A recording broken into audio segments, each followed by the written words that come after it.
My neighbors complained about everything. 2 barks, my kids' clarinet, a trampoline, and gave unreasonable demands. So, I sold the house and gave them a nightmare. The Dunlaps bought the house to my left and everything changed. It was a married couple, Phil and Tammy, both retired, no kids at home. They moved in on a Saturday, and by Sunday morning Tammy was already on my porch telling me that our dog barked too much the night before. Our dog barked twice. I know because I was sitting on the couch when it happened, and I told him to stop, and he stopped. 2 barks. That was the beginning. The next week Phil came over and told me my lawnmower was too loud and asked if I could mow at a different time. I mowed at 11 in the morning on a Saturday. I told him I'd keep it in mind, but I wasn't changing my schedule. He walked away shaking his head like I told him something offensive. After that, it became a weekly thing. My wife Sushma and I had friends over for a barbecue on a Friday night, and Tammy came to the fence at 8:30 and asked us to keep it down because Phil was trying to sleep. At 8:30 on a Friday, my kids were playing in the backyard on a Sunday, and Phil walked over and told me the trampoline was making too much noise. It was a trampoline, with children on it. In the middle of the afternoon, I told him kids make noise, and he said that wasn't his problem. I told him it actually wasn't my problem either and went back inside. They started leaving notes on our door. Your TV was too loud last night. Your garage door wakes us up in the morning. Your car engine is too loud when you warm it up. My car was a regular 4-door sedan. It sounded like every other car on the street. They complained about everything. My wife listening to music while she cooked. Me using a drill to hang shelves in my own garage on a weekend. My daughter Dolores practicing her clarinet for school band for 30 minutes after dinner. Tammy told me the clarinet was disturbing their peace and asked if my daughter could practice somewhere else. I asked her where exactly a 12-year-old was supposed to go to practice clarinet. She said maybe the school had a room. I told her my daughter was going to practice in our house because it was our house. After the clarinet conversation, something shifted in Dolores. She still practiced every night, but she played quieter. She would close the windows first and then close her bedroom door and play so softly I could barely hear it from the hallway. She never said anything about it, but I could tell. She was 12 years old and she was already learning to make herself smaller because an adult next door decided her music was a problem. That bothered me more than anything Phil or Tammy ever said to me directly. Phil called the city on us twice. Both times the city came out, found nothing wrong, and told them there was no noise violation. After the second time, Phil told me he knew people on the city council and that things could get difficult for us if we didn't start being considerate. I told him I'd been considerate for 2 years and he was still complaining, so maybe the problem wasn't us. He just stared at me and then walked back across the yard without saying another word. That night, Sushma and I sat on the couch and she told me she didn't want to live there anymore. She said she was tired of feeling watched. She said every time she turned on music or opened a window or let the kids play outside, she was calculating whether it would start something. She said it felt like living in someone else's house and following someone else's rules, except it was our house and we were paying the mortgage. I told her I felt the same way. By year 3, I was done. Not done fighting, just done living there. The neighborhood wasn't fun anymore. Every time I walked outside, I was thinking about whether the Dunlaps were going to say something. We started looking at other houses and found one across town in a neighborhood with bigger lots and no shared fences. We put our house on the market. Now here's where it gets good. We got a few offers in the first 2 weeks. Normal families, couples, one young professional. Any of them would have been fine. Then I got an offer from a guy named Bo. Bo was 25. He worked from home doing something with computers and he played guitar. Not casually. He had a band. They practiced in his garage 3 nights a week. He told me this during the walkthrough like it was a selling point. And honestly for me it was. I asked him about the band. He said they practiced Tuesday, Thursday, and Saturday nights usually from 7 to 10. He had a drum kit, 2 amps, a bass rig, and a PA system all set up in his current garage. He said the main reason he was moving was because his landlord wouldn't let him play anymore. I looked at this man standing in my driveway describing his full band setup that he wanted to put in the garage 10 feet from Phil and Tammy's bedroom window, and I felt something close to joy. Bo's offer was slightly lower than the highest one I got. I took it anyway. My realtor asked me if I was sure. I told her I'd never been more sure of anything. We closed in 30 days. On moving day, Tammy came outside and watched us load the truck. She didn't say goodbye. She didn't wave. She just stood there with her arms crossed like she won something. Phil came over and told me he hoped the next owners would be more respectful of the neighborhood. I told him I was sure they'd make an impression. Bo moved in the following weekend. I know this because Haley, my old neighbor on the right side who I actually liked, called me that Sunday night and told me the new guy had a full band in the garage and they started playing at 7 and didn't stop until almost 11. She said Phil came outside in his robe and stood in the driveway just staring at the garage like he couldn't process what was happening. She said Tammy went over and knocked on the garage door and Bo opened it and told her they were almost done with their set,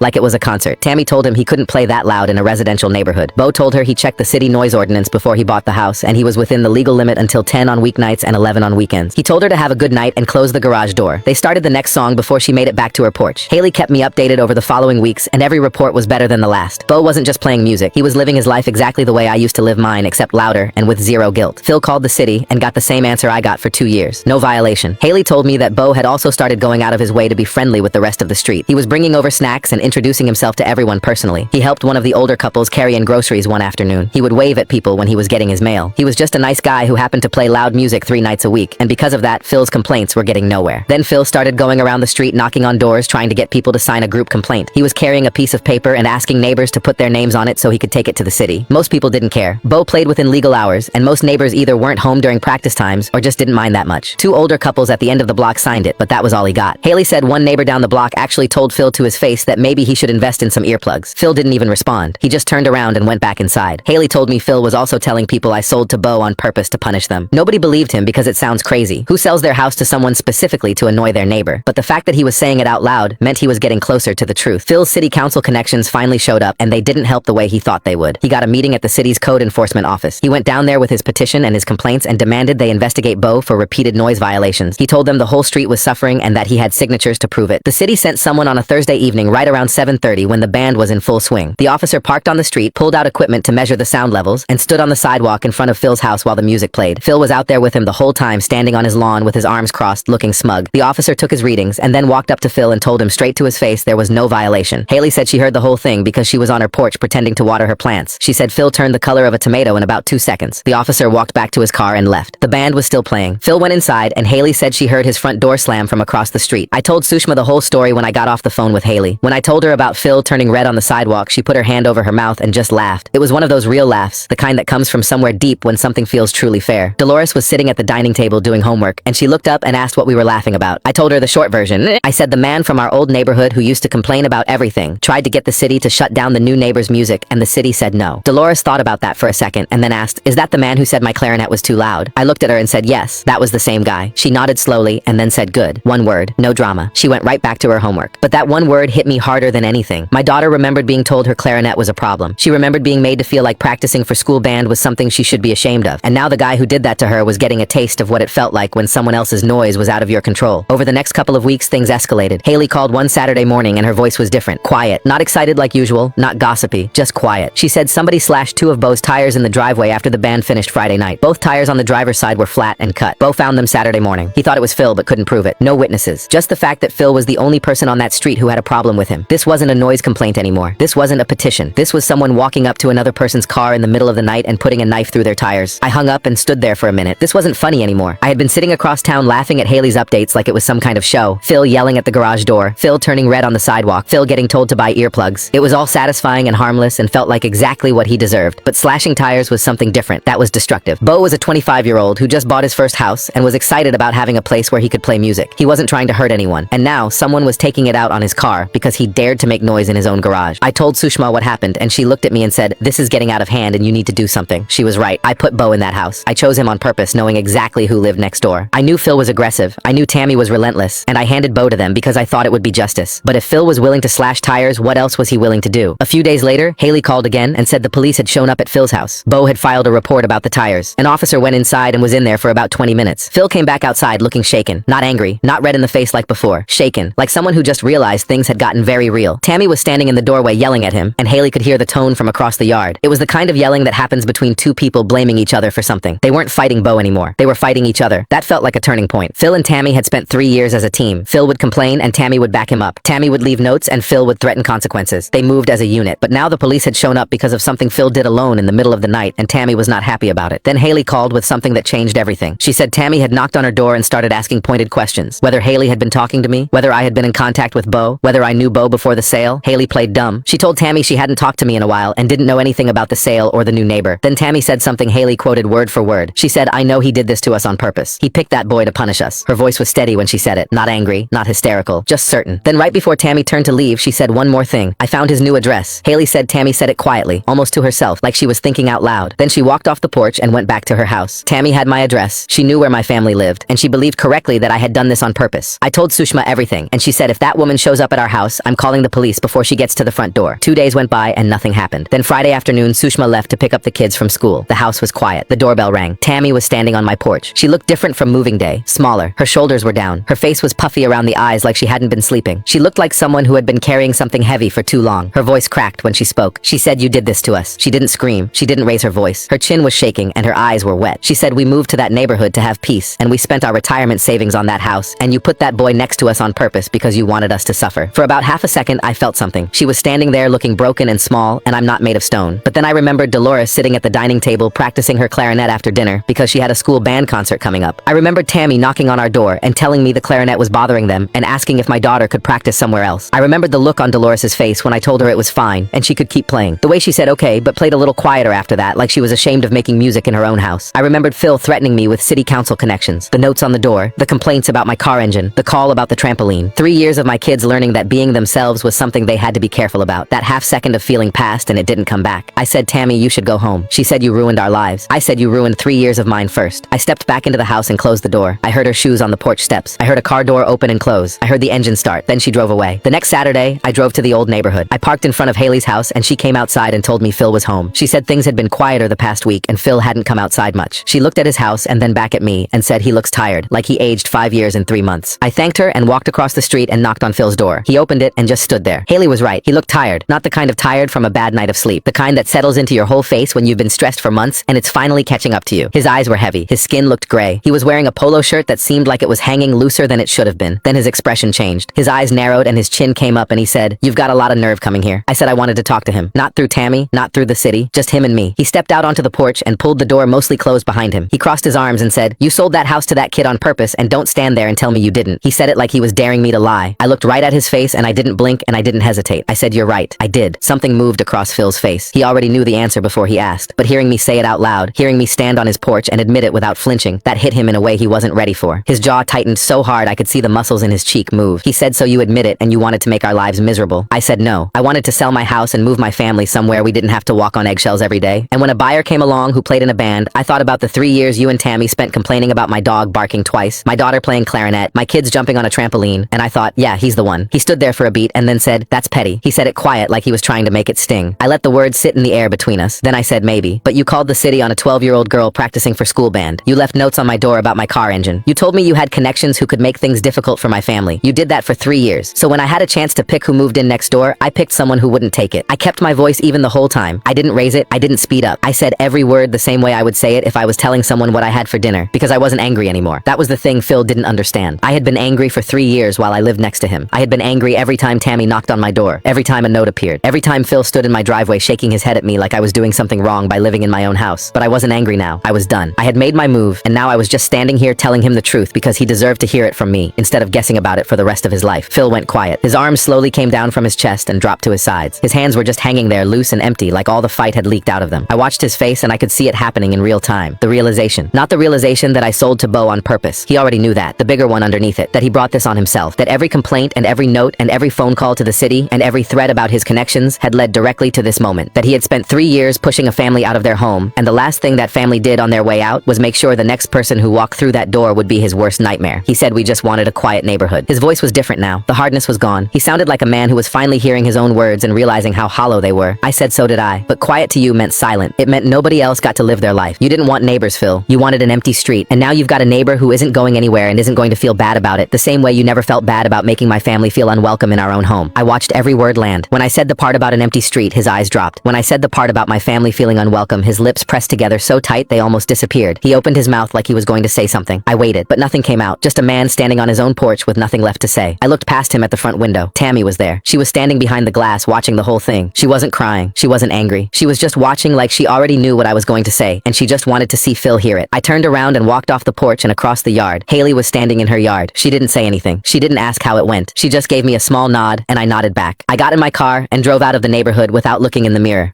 When I pulled into my driveway and walked through the front door, the first thing I heard was Dolores. She was in the living room working through one of her school band pieces on the clarinet. Full breath, full sound. Not the nervous, pulled-back version of herself she became after Tammy told her she was too loud. Through the back windows, I could hear my son Thucydides on the trampoline bouncing and yelling something to nobody in particular. From down the hall, I could hear Sushma. She had music playing while she cooked and the windows were wide open. I stood in the hallway and listened to all of it at once. The clarinet, the trampoline, the music. All the sounds that used to make me tense up because I knew a knock on the door was coming. Nobody knocked. I sat down on the couch and closed my eyes. Dolores kept playing.